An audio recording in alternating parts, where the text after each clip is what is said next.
Tema renungan firman Tuhan untuk renungan hari ini adalah dampak buruk kebencian menjadikanmu pembunuh. Ayat Alkitab yang kita baca sesuai bacaan Sabda Bina Umat GPIB hari ini adalah dari 1 Yohanes 3 ayat 11 sampai ayat 15 yang berbunyi sebagai berikut. Sebab inilah berita yang telah kamu dengar dari mulanya, yaitu bahwa kita harus saling mengasihi. Bukan seperti Kain, yang berasal dari si jahat dan yang membunuh adiknya. Dan apakah sebabnya ia membunuhnya? Sebab segala perbuatannya jahat, dan perbuatan adiknya benar. Janganlah kamu heran, saudara-saudara, apabila dunia membenci kamu. Kita tahu bahwa kita sudah berpindah dari dalam maut ke dalam hidup, yaitu karena kita mengasihi saudara kita. Barang siapa tidak mengasihi, ia tetap di dalam maut. Setiap orang yang membenci saudaranya adalah seorang pembunuh manusia. Dan kamu tahu bahwa tidak ada seorang pembunuh yang tetap memiliki hidup yang kekal di dalam dirinya. Demikian pembacaan Alkitab. Haleluya. Apa isi firman Tuhan ini dan tentang apa? Kebencian adalah emosi kuat yang dapat menghabiskan seseorang, membuat mereka melakukan hal-hal buruk. Ibarat api, kebencian itu juga dapat menyebar dan menyebabkan kerusakan pada individu dan komunitas yang tak terhitung jumlahnya. Dalam perikop hari ini, Rasul Yohanes mengingatkan kita tentang sifat kebencian yang merusak, dan sebaliknya mengajak kita untuk saling mengasihi. Dalam 1 Yohanes 3, ayat 11 sampai ayat 15, Yohanes menyatakan bahwa mereka yang membenci saudara laki-laki dan perempuan mereka adalah pembunuh, dan bahwa dosa ada di dalam hati setiap orang yang diliputi oleh kebencian. Ini adalah satu pernyataan yang kuat, yang menyoroti konsekuensi parah dari kebencian. Kebencian mengarah pada kekerasan berbahaya, dan pada akhirnya dapat menyebabkan kematian. Namun bukan hanya kematian jasmani yang dibicarakan Yohanes di sini. Itu juga kematian rohani. Ketika kita membenci orang lain, kita tidak hidup dalam ketaatan kepada Tuhan, dan kita tidak mengalami kepenuhan hidup yang Tuhan inginkan bagi kita. Yohanes juga mengingatkan kita bahwa setiap orang mampu atau punya peluang untuk membenci. Hal itu tidak hanya terbatas pada individu atau kelompok tertentu, tetapi itu adalah kondisi manusia. Kita semua bergumul dengan godaan untuk membenci. Tapi, ini tidak berarti kita ditakdirkan untuk hidup dalam kebencian. Yohanes memanggil kita untuk mengasihi satu sama lain, dan dengan melakukan itu, kita dapat mengatasi dampak destruktif dari kebencian. Penting untuk diingat, bahwa cinta kasih bukan hanya perasaan, itu adalah tindakan. Mengasihi orang lain membutuhkan pengorbanan dan tidak mementingkan diri sendiri. Itu membutuhkan kesediaan kita untuk menempatkan kebutuhan dan kesejahteraan orang lain di atas kebutuhan kita sendiri. Itu membutuhkan upaya aktif untuk memahami dan berempati dengan mereka yang mungkin berbeda dari kita.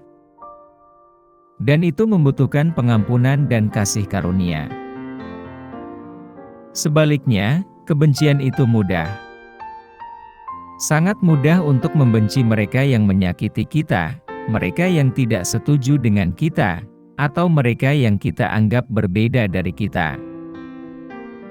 Tapi, sesuatu yang mudah bukan berarti benar. Penting bagi kita untuk secara aktif memilih untuk mengasihi orang lain, meskipun itu sulit. Dengan melakukan itu, kita dapat mengatasi efek destruktif dari kebencian, dan membawa pemulihan serta rekonsiliasi dalam hubungan dan komunitas kita.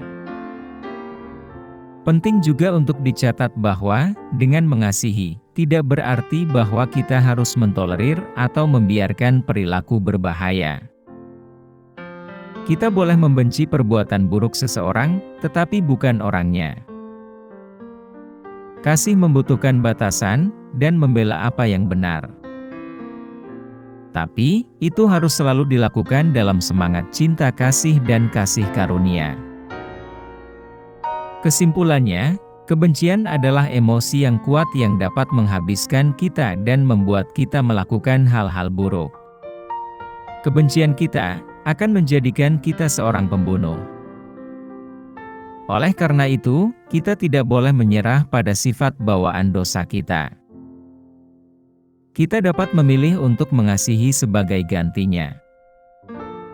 Dengan mengasihi satu sama lain, kita dapat mengatasi dampak merusak dari kebencian dan hidup dalam ketaatan kepada Allah. Marilah kita berusaha untuk mencintai sebagaimana Tuhan mencintai kita, dan marilah kita menahan keinginan untuk membenci, demi jiwa kita sendiri dan jiwa orang-orang di sekitar kita. Apa pesan Tuhan untuk kita? Pesan Tuhan untuk hidup kita hari ini adalah saling mengasihi dan bukan saling membenci. Bagian ini menekankan pentingnya mengasihi orang lain sebagai cara untuk menunjukkan ketaatan kita kepada Allah dan untuk mengatasi pengaruh kebencian yang merusak. Itu juga mengingatkan kita bahwa mengasihi orang lain bukan hanya soal perasaan, tetapi itu adalah tindakan yang membutuhkan pengorbanan dan tidak mementingkan diri sendiri, membutuhkan empati dan pengampunan serta rahmat. Selain itu, dinyatakan bahwa setiap orang mampu dan mudah untuk membenci, karena dosa yang hadir di hati kita akan cenderung memicu kebencian. Tetapi kita dapat memilih untuk mengasihi, dan dengan melakukan itu, kita dapat membawa kesembuhan dan rekonsiliasi ke dalam hubungan dengan orang lain, dan dalam komunitas kita. Pesan Tuhan untuk hidup kita hari ini adalah untuk aktif memilih cinta kasih di atas kebencian, dan menjalani hidup dalam ketaatan kepada Tuhan, dengan mencintai sesama, seperti Tuhan telah lebih dahulu mengasihi kita. Apa yang harus kita terapkan dalam kehidupan kita? Cinta kasih bukan hanya menyangkut perasaan, itu adalah juga tindakan. Kita dapat mempraktikkan kasih aktif dengan menempatkan kebutuhan dan kesejahteraan orang lain di atas kebutuhan kita sendiri, dan secara aktif berusaha memahami dan berempati dengan mereka yang mungkin berbeda dari kita, dan memaafkan serta menunjukkan kasih karunia kepada orang lain. Kita harus menghindari kebencian dan melawan keinginan untuk membenci orang lain. Kita harus berusaha untuk membangun hubungan berdasarkan cinta kasih, pengertian dan kasih sayang. Cinta membutuhkan pengorbanan dan tidak mementingkan diri sendiri.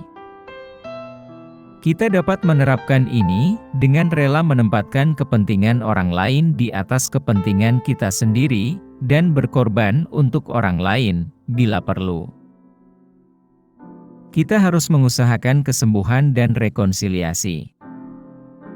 Cinta membawa penyembuhan dan rekonsiliasi. Kita dapat menerapkannya dengan berusaha memperbaiki dan menyelesaikan konflik dalam hubungan dan komunitas kita. Kita harus membela kebenaran.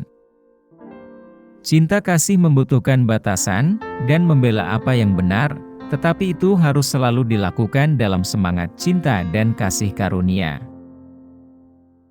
Kita harus berusaha untuk hidup dalam ketaatan kepada Tuhan, yaitu dengan mengasihi orang lain, sama seperti Tuhan telah mengasihi kita.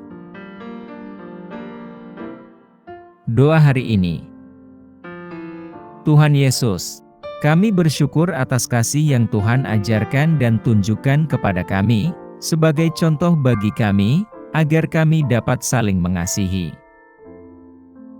Kami menyadari bahwa cinta kasih bukan hanya masalah perasaan, tetapi tindakan yang membutuhkan pengorbanan dan tidak mementingkan diri sendiri, penuh empati, pengampunan dan rahmat. Kami meminta keberanian untuk mempraktikkan welas asih aktif dalam kehidupan kami sehari-hari, untuk menempatkan kepentingan dan kesejahteraan orang lain di atas kepentingan kami sendiri, untuk secara aktif berusaha memahami dan berempati dengan mereka yang mungkin berbeda dari kami, dan untuk memaafkan dan menunjukkan kasih karunia kepada orang lain. Kami meminta kekuatan untuk menolak kebencian di dalam diri kami, dan berusaha untuk membangun hubungan berdasarkan cinta kasih, pengertian, dan kasih sayang. Bantu kami untuk tidak mementingkan diri sendiri, dan mencari penyembuhan dan rekonsiliasi dalam hubungan dengan sesama, dan dalam komunitas kami. Kami juga meminta hikmat dan kearifan untuk membela apa yang benar, tetapi selalu dalam semangat cinta ilahi dan kasih karunia. Kami berkomitmen untuk hidup dalam ketaatan kepada Tuhan, dengan mencintai sesama seperti Tuhan mencintai kami, dan kami percaya bahwa melalui cinta kasih Tuhan, kami dapat mengatasi dampak destruktif dari kebencian dalam hidup kami, agar kami tidak menjadi pembunuh. Dalam nama Yesus Kristus, Tuhan dan Juru Selamat kami telah berdoa. Amin. Kiranya Tuhan menguatkan kita, dan kasih karunia Tuhan Yesus menyertai kita.